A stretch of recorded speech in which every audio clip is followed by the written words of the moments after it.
I want to point you towards some practice areas for the writing and language section of the test, section 2. So I'm in the Khan Academy dashboard and I click on practice.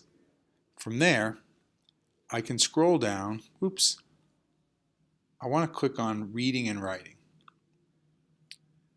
Under reading and writing, you can see how the first section is just reading. The second section is called writing and language and has longer passages and will allow you to practice for section 2 of the test. I want to point you towards this third section, grammar and effective language use.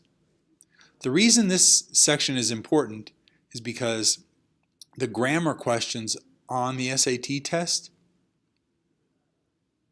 fall under a lot of categories. So you can see how there's a small number of reading sections here, an even smaller number of writing sections. But if you look under grammar and effective language use, Khan Academy breaks down those questions into really small practice areas that relate to grammar.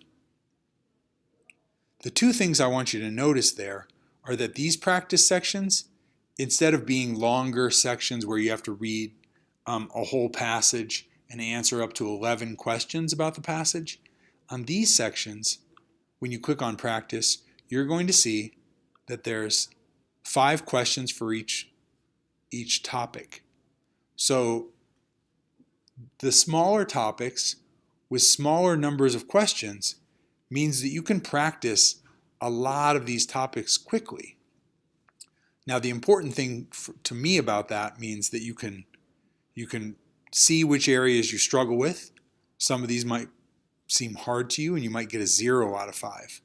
Others of them might come really easy to you and you might get 5 out of 5. With these grammar rules, you can learn some of them very quickly just by going through the practice. They're the kind of rules you can memorize and do really well on in the test. They might not improve your score hugely, but these are small ways to improve your scores incrementally. So what I would encourage is that you spend an hour or 2 with just the grammar practice and see how many 5-question sections you can do. And then see which areas you have strengths with. Like you can see how my little wheel is strong there for within sentence punctuation. And I might have less of the wheel filled on precision and concision. So I can find strengths and needs for myself under grammar. And again, this grammar section is a great place to practice because you can learn rules quickly and probably improve your score with just a little bit of practice.